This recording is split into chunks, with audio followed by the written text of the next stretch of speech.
slight adjustments in the sponsors, so we'll start with that, and then we'll go into today's Gemara.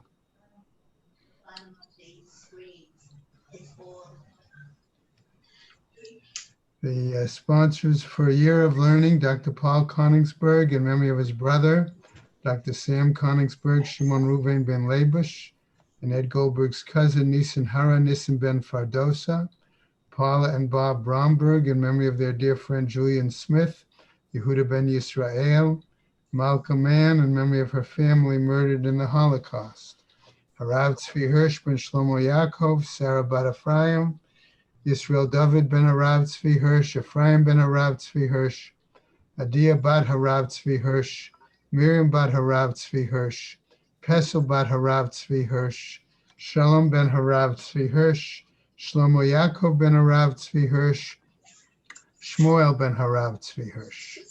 Many friends of Dr. Marvin Blush, Moshe Shalom ben Yitzchak Halevi, friends of Toby Peres, Sarah Tova bat Yisrael Dov, friends of Malka Levi, Malka bat Yosef, friends of Avi Gitler, Avram Meir ben Shimon, Cheryl Scher, her children and grandchildren, in memory of her uncle, founding member of BRS, Dr. Israel Brook, Yisrael ben Harav Akiva, Marsha Federbush and family, in memory of her husband, Dr. Oriel Paul Federbush, Oriel ben Harav Shimon. A month of learning by Charlie Gelfenstein, in memory of his mother, Dacia Gilbas Meir Halevi, and his father, Meir ben Yaakov, by Gila and Harold Saltzman, in memory of her mother, Etta bat Yitzchak Elchanan, Chaim and Phyllis Reese, in memory of his father, Mordechai ben Yom Tov Lipa, Phyllis and Chaim Reese, in memory of her father, Pinchas ben Avraham. I have a week of learning by Leila and Siggy Bessler, in memory of her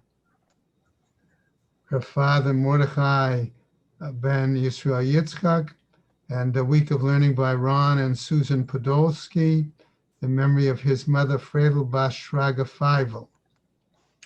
Also have today a day of learning by Eliza Peleyev, in memory of her mother, Tzipora Chana bat Tzvi Hirsch Leib. And I think that is it. And may the Shemas have an Aliyah, Crank Rafia Velti Shir Shema Tliya, and the Chol B'nai Israel a good gebenched Yar. Hey. Okay. All right. Okay. Bob, you got back quick and Baruch Hashem. okay.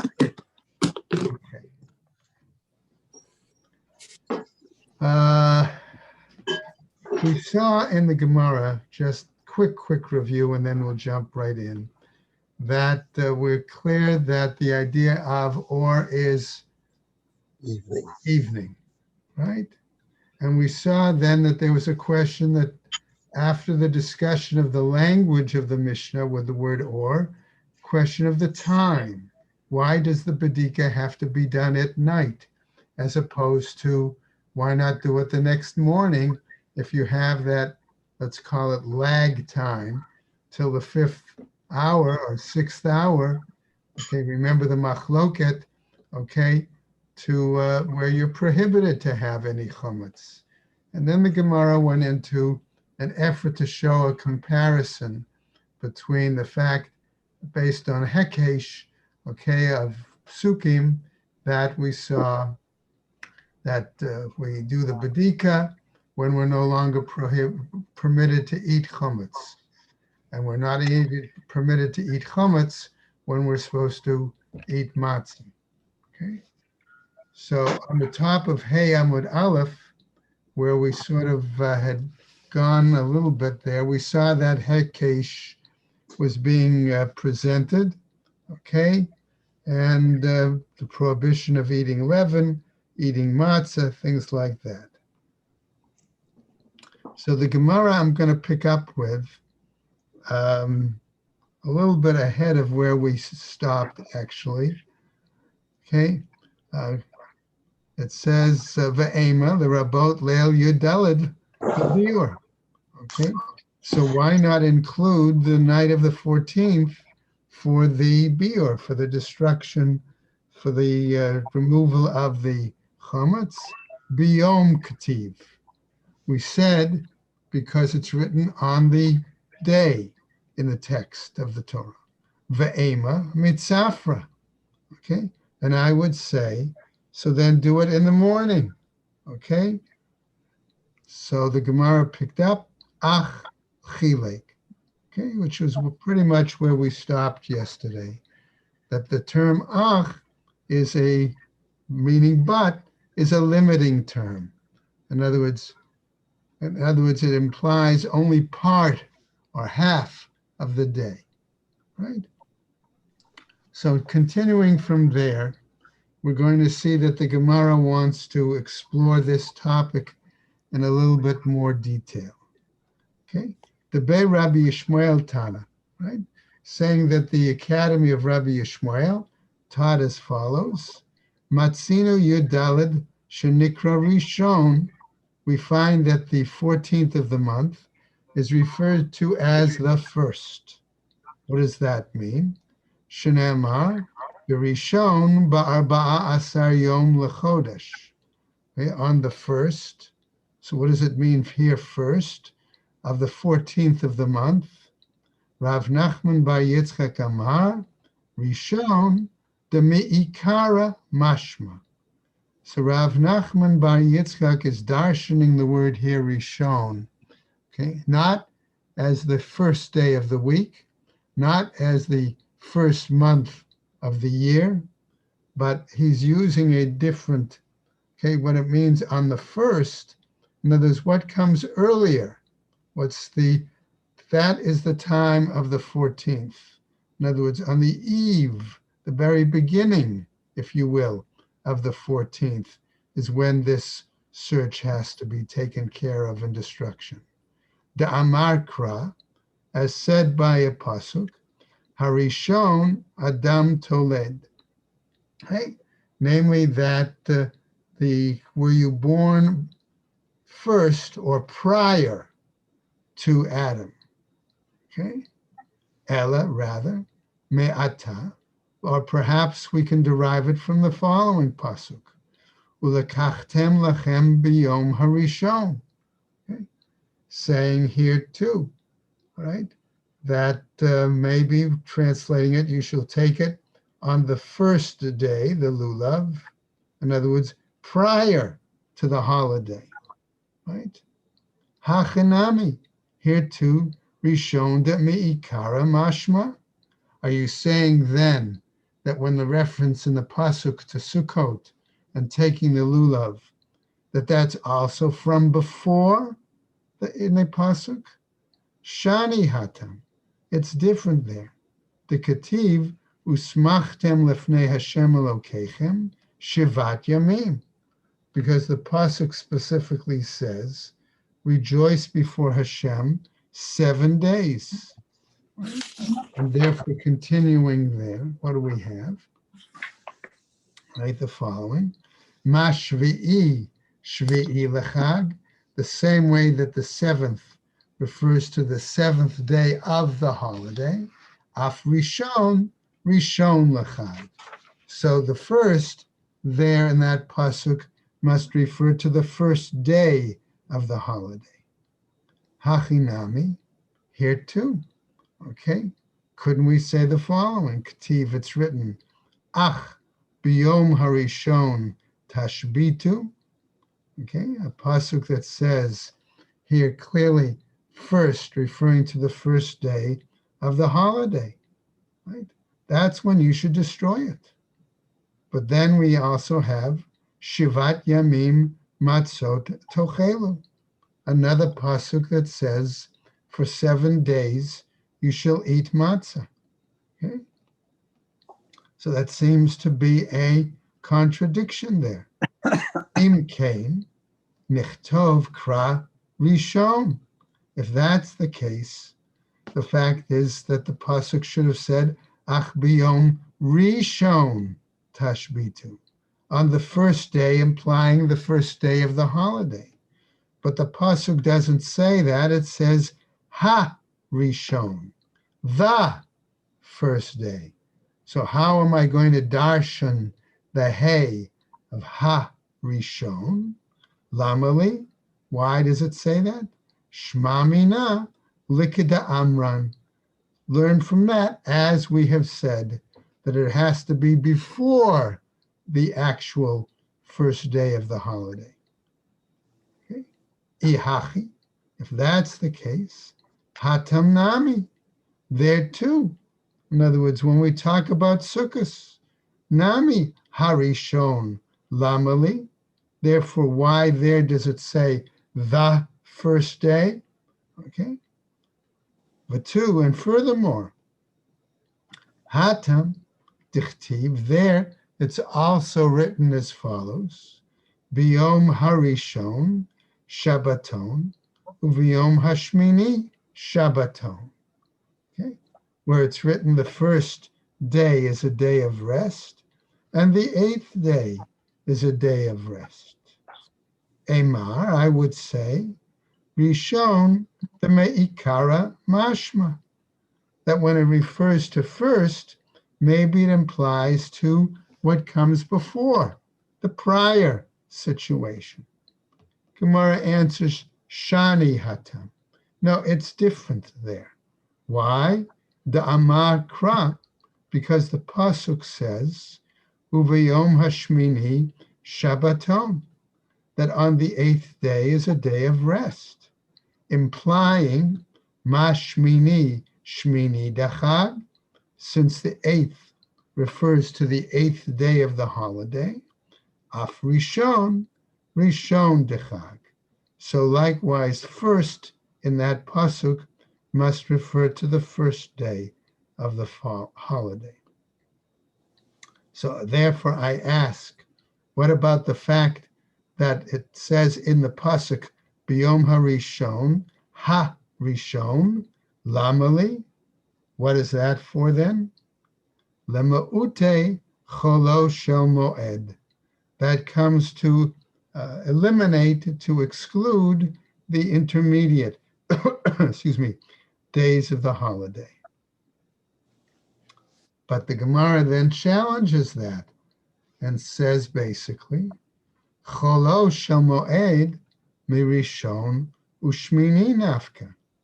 The intermediate days are derived from the idea that you have a first day and an eighth day. So by implication, everything in between has got to be, right? Cholo shel moed. Okay? And it implies that it's different from the first day. If the first and the last days are Shabbaton, the implication may be that those cholo shel moed, during that time, it's permitted. It's not a full day of rest. Eitz tarich, says the Gemara. It was necessary to explain it and say it that way. Salka da'atka amina, because it's possible, right, that I could have thought the following: Ho'il dikatav rachmana uvayom hashmini, since Hashem wrote, right, in the Torah, and on the eighth day, vav mosif al inyan, that the vav there comes to add. It's almost like a extraneous or superfluous letter, okay? And therefore maybe it comes to add to the issue. Rishon, okay, in regards to the first, okay? Namely, da'afilu b'cholo shel moed kamash malan, that it comes to tell us, okay, as it does elsewhere in Gemara, okay, that it's adding to what was said before, namely that the first day is a day of rest, and then adding to that, that likewise that may apply to the intermediate days. Comes to teach us, however, what? That the first, okay, with Harishon is unique, is separate from the intermediate day. Okay. So having said that, so the Gemara then has the following. v'lo lichtov rachmana, lo vav v'lo hey. So fine, let the Torah be written such that neither the vav nor the hey would be there. V'tu, and furthermore, hatam diktiv bayom harishon mikra kodesh yihye lechem. And there, since we also have a pasuk, right, that says, okay, that this is if you want to call it a holy assembly, a convocation, whatever, rishon, the mi'ikara mashma, that maybe there in that case, the word rishon there again shows that it's prior to the holiday. Elahani shlosha rishon mibayele. But the Gemara explains to us, no, here, in this case, rather we have three examples or three situations where we deal with the phrase rishon, okay? And they're all needed because they all have slightly different connotations.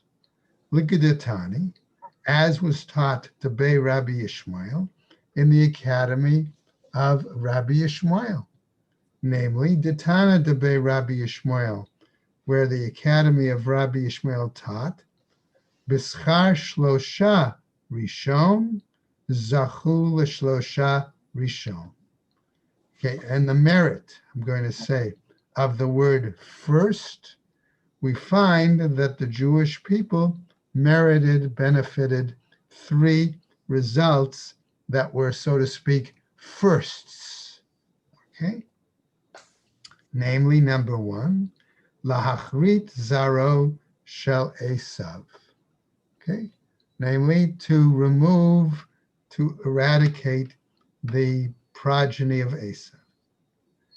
Second, the binyan Beit HaMikdash, for the building of the Beis HaMikdash. And the third, Ulishmo Shel Mashiach, in terms of the name of the Messiah. And now Gemara is going to give us a little further explanation. Okay? Lahachrit Zaro Shel Esav. We said the first, so to speak, was to eradicate the progeny of Esav. Dichtiv, as it says, Vayetze harishon admoni kulo ka'aderet se'ar. Because Esav, okay, was born the first one. So that's the one example, the initial example of first. Okay. And that's how, and the Jewish people were said to be, get the blessing instead of them. Ulavinya and Beit HaMikdash, and for the building of the temple. Noai dichtiv, kisa kavod maron mirishon makom mikdashenu. Okay, this pasuk, the throne of glory exalted from at first, the place of our sanctuary. Okay, so again, the Beis HaBechira, the Beis HaMikdash get referred to. Third, Ulishmo Shel Mashiach, in terms of the name of the Mashiach, Dichtiv, as it's written, Rishon L'Tzion Hinei Hinam. Okay? Pasuk, the first of Zion, beholds they are here. Okay, and the fourth would be a reference to Mashiach. Rabba Amar, says Rabba, disagreeing slightly, Mehacha, from here, Lo Tishchat Al Chametz Dam Zivchi. He's suggesting instead that we look at this different pasuk, okay? Right? That says, you shall not slaughter my blood offering while in the possession of chametz. Okay? Lo tishchad al chametz dam zivchi, namely, lo tishachet hapesach va'adayin chametz kayam. That you not slaughter the paschal offering, the lamb, okay, while chametz is in existence, while it's there around things like that. Now, va'ema. And I might say, kol chad v'chad ki shachit. Maybe what it implies here is that each individual has to remove their own chametz prior to their own occasion or timing to be able to slaughter the Pesach. Okay. Zman shchita amar Rachmana. But we see that what the Torah is trying to do is really give us I'll use the word universal time, okay, for slaughtering when that slaughtering needs to take place. Now, Tanya Nami Hachi. Not only that, but we have a Braita now that teaches as follows. Ach, biyom harishon, tashbitu sa'or mibatechem. Okay? Namely, but, let's say, on the first day, you shall remove or eliminate leaven from your home. Me erev yom tov, oeno ela biyom tov atzmo. The Braita raises the question, are we talking from the eve of the holiday, or are we referring to on the holiday itself? Talmud Lomar, he continues the Braita, lo tshachet al chametz dam zivchi. Not slaughter, right? The offering, okay, while possession of chametz. Lo tishachet et Pesach v'adayin chametz kayam divrei Rabbi Yishmael. That's the words of Rabbi Yishmael. Okay? So Rabbi Yishmael then, as a result, supports the view that Rava has given. Now, furthermore, Rabbi Akiva Omer, okay, no tzorich. He says, in a sense, you don't need to cite that extra pasuk. It's not needed. Harehu Omer. Why? Because our earlier pasuk, our original pasuk, says, Ach biyom harishon, tashbitu sa'or mibatechem. Okay? That pasuk says, but on the first day you eliminate leaven from your homes. Right? And then uktiv, kol malacha lo ta'asu. That all work you should not do. Right? Any kind of labor is permitted, is prohibited. Okay?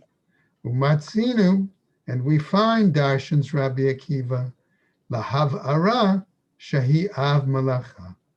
And we find, therefore, that burning is considered a primary category of work, which would be prohibited on Yom Tov itself, and thus the implication, according to Rabbi Akiva, is thus why we have to destroy it, burn it, okay, the night before. Okay. Now, having said this, the Gemara picks up with another drasha. Rabbi Yossi Omer, Eino tzarich. Again, we don't need that citing of psukim. Why? Harehu Omer, because our original pasuk again said, Ach biyom harishon, tashbitu sa'or mibatechem. Again, right? But on the first day, eliminate the leaven, right, in your homes. Me erev yom tov, oeno ela biyom tov, right? His drasha. Are we saying the eve of Yom Tov or Yom Tov itself? Talmud Lomar, says the Braita, ach, but, chilek. Namely, again, it's making a distinction, right? In this case, right, we're going to see, ve'i biyom tov atzmo mishari, and if it were Yom Tov itself, would that be permitted? Ha'itkish hashbatat seor la'achilat chametz. The but then separates, right? the time period he's implying. Why? Because we have this hekesh, this association between the time we destroy the leaven and right, and the prohibition of eating chametz, va'achilat chametz, and the prohibition of eating chametz, la'achilat matzah, to the eating of matzah. Now, Amar Rava. So Rava now looks at this Braita as we continue on Amud Beis. Shmami nami the Rabbi Akiva tlat. From Rabbi Akiva's statement, okay, we can learn three things.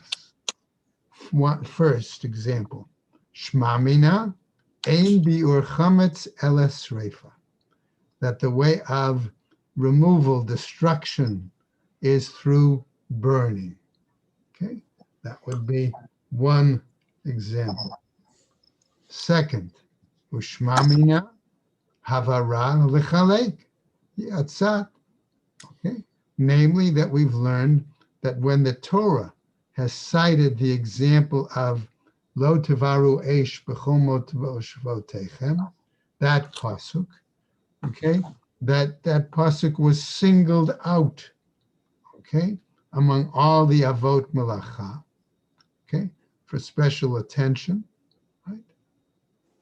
Ushma mina lo amrinan ho'il vehutra havara letzorach hutra nami shelo letzorach.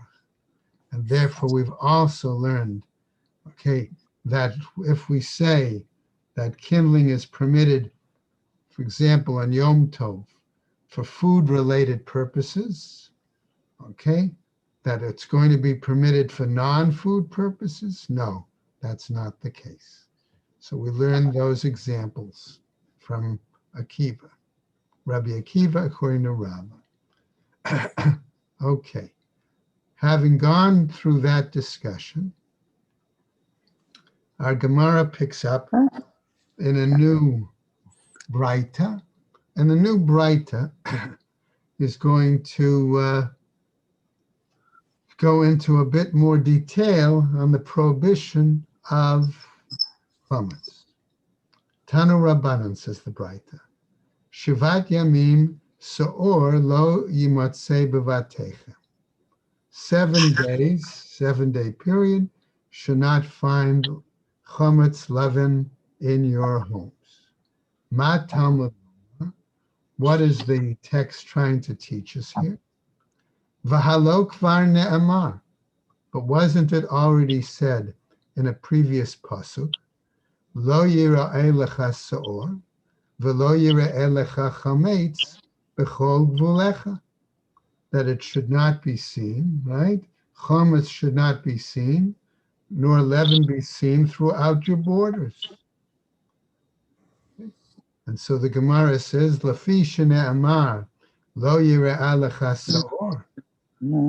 Okay, since it says, right, that the leaven should not be seen, and notice, by the way, it says lecha, implying your leaven, shelcha iyataroeh, yours, okay, it should not be seen. Aval ataroeh shel acherim, but that you would be able to see the leaven of others. V'shel gavoa, or leaven that may belong to the temple. Gemara then says, if that seems to be the case on this Braita, Yechol Yatmin v'yikabel pikdonot min hanachri. If that's the case, one might think that you could hide the leaven, or you could receive, I want to say, deposits. Okay, leaven, in other words, hold it, leaven amounts that are still supposedly the property of a Gentile. Lomar lo yimatzei. Okay. However, the text says it should not be found. In other words, those situations are prohibited as well. Ein li ela benachri. Okay. Here we seem to be referring to a situation with regards to a Gentile, shelo kivshato, that you have not overcome. You don't dominate him. Okay? Let's say be referring maybe to a Gentile servant or a non-Gentile servant. If you dominate them, overcome them, it means you're their master. Talmud Lomar lo yimatzeh. The text says, you shall not find. Right? Ein li ela benachri shelo kivlashto. That seems to imply only a Gentile that you haven't overcome or dominated. Ve'ein sharui imach b'chatzer, and not a Gentile who might be located or in an habitation with you in the same courtyard. Nachri shekibashto v'sharui imach b'chatzer minayin. But a Gentile that you have overcome, or one that is living with you in the same courtyard. How do we know about this? Talmud Lomar, lo yimatzeh bevatechem. Therefore, the other pasuk came to tell us it should not be found in your home. Ein li ela shebevatechem. But that seems to imply only if it's not in your home. Beborot, in terms of cisterns. B'shichin, in terms of ditches. B'ma'arot, and in terms of caves. Minayin, how do we know also that having chametz in any of these locations is prohibited? Talmud Lomar, b'chol gvulecha. Therefore, the other pasuk tells us in all your boundaries. Okay? Now, the Gemara continues. Va'adayan ani omer. Okay? But still, I might say, bibatim, when it comes to houses, right? Over mishum bal yira'eh, ubal yimatzeh, uval yatmin, ubal yikabel pikdonot min hanachri. In regards to the house, maybe there's a possible transgression of it shouldn't be seen, it shouldn't be found, it shouldn't be hidden, or it shouldn't be taken as a deposit from a Gentile. Bigvulim, and when it says in the borders, what is it referring to? Right? Shelcha yataroeh. Yours can't be seen. Aval ataroeh shel acherim. But you might be able to see the leaven of others. V'shel gavoa, or of the temple.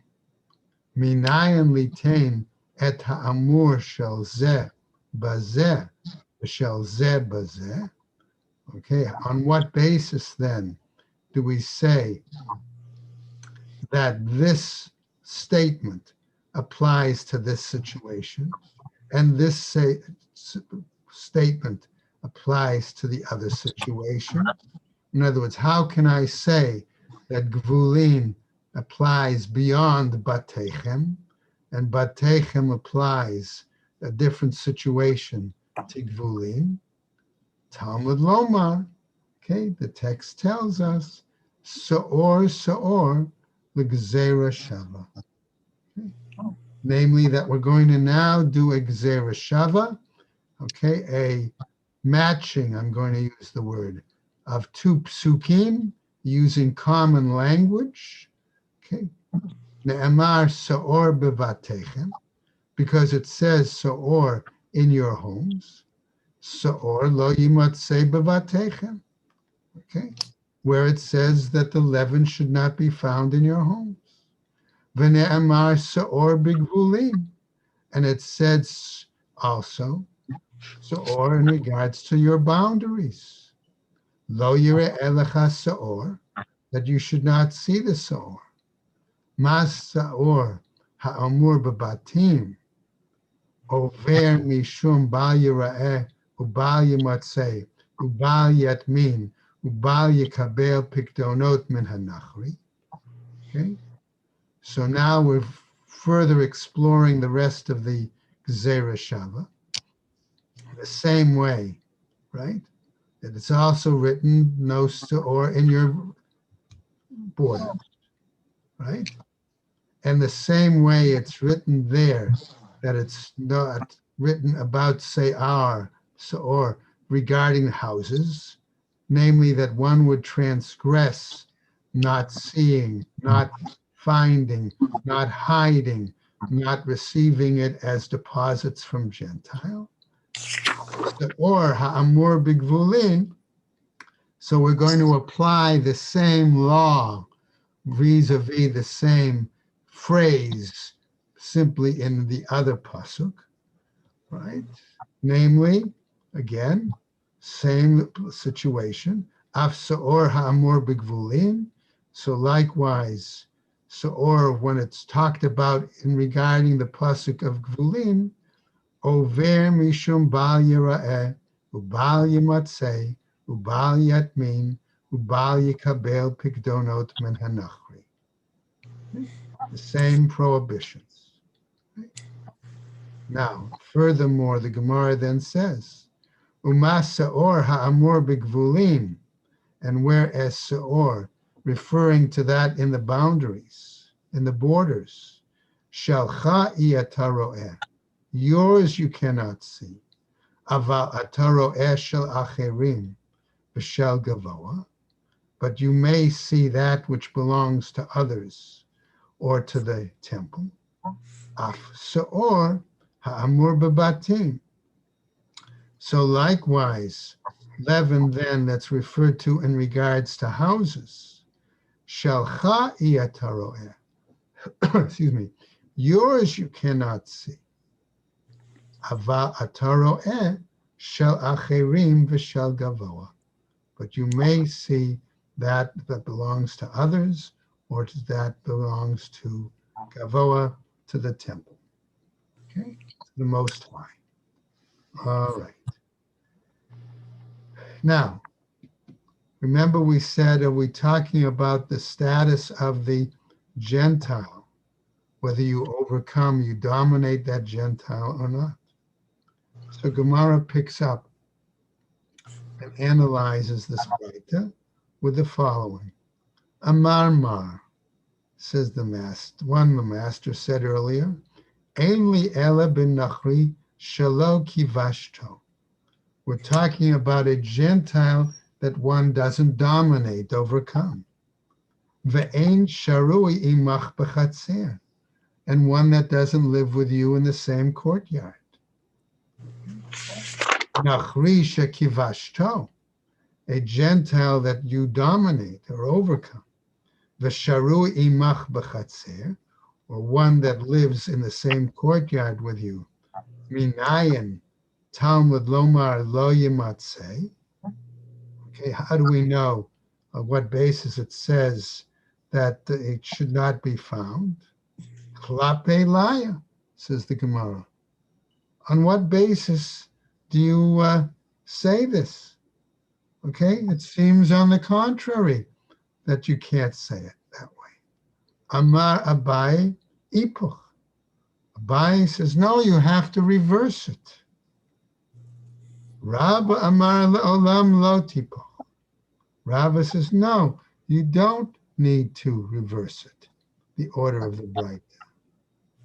Va'areshakai, and it really is referring to the beginning of the Braita, where it says, Shalcha iyataraeh, yours you do not see.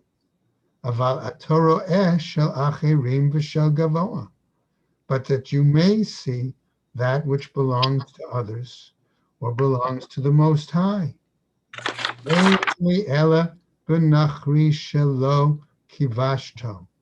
Here we're talking about a Gentile that you have not dominated, excuse me, or have not overcome.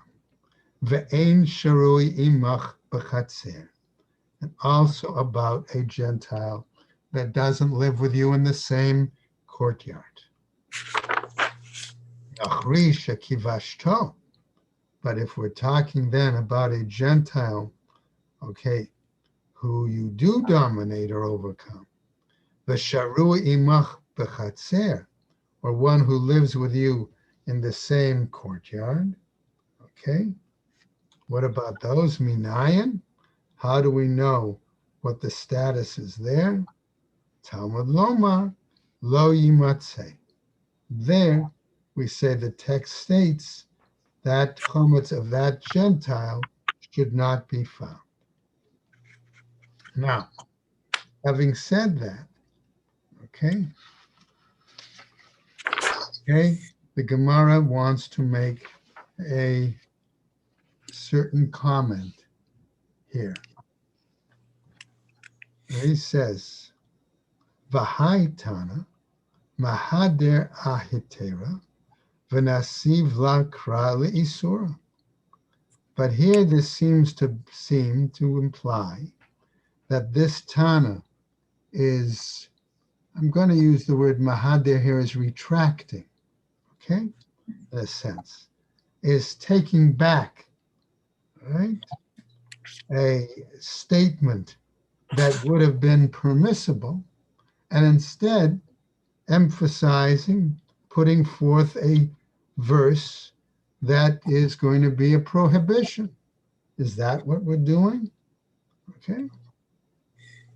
Mishum shene'amar, because it says, lecha lecha trei zimne, because it says to you 2 times. Okay. Now, Art Scroll has a long note here, by the way, on 5b3, okay, that goes into citing the psukim, okay, and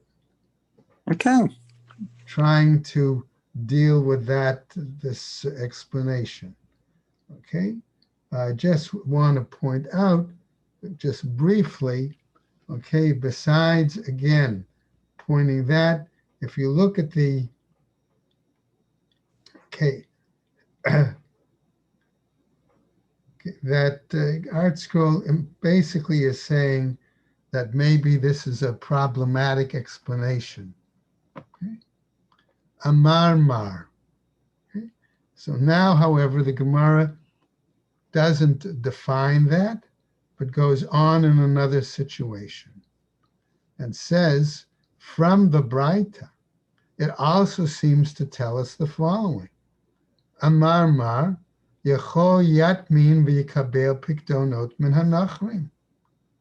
It would seem to imply that maybe it's possible to hide the chometz or to receive it as deposits from a Gentile. Talmud lomar, however, our Braita taught, lo yimatzeh, that one shouldn't find it that case. Ha-amrat reisha shelcha. But here you said that I'm going to say almost only applied to your own i-ataro'eh, that you cannot see. Aval ataro'eh shel acherim b'shel gavoa, but that you may see the chometz of others, in other words, of Gentiles, and of Most High. Lo kasha, says the Gemara. That's not a problem here. Why? Ha, de kabil alei achrayut. Ha, de lo kabil alei achrayut.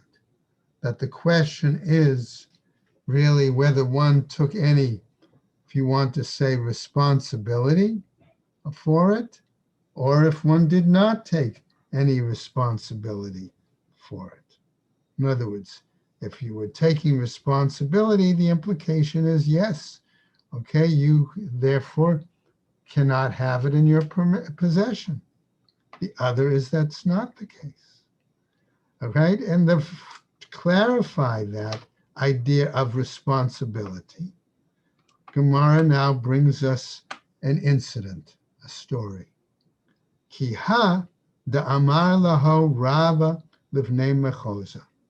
Like in, I'm going to say this, namely this situation, okay, as Rava said to the residents of Mechoza, of the town of Mechoza, okay, namely Be'iro, who were part of his city, okay, and the situation as follows. Chamira de B'nei Chela, mibataychu, okay, that the soldiers who would come into the city would bring their own leaven, but they would store it in the houses of various residents there in the city, including Jewish residents. Okay? Kevan de ilu mignav ve'elu mitbeid bayed birshutaychu kai. Okay?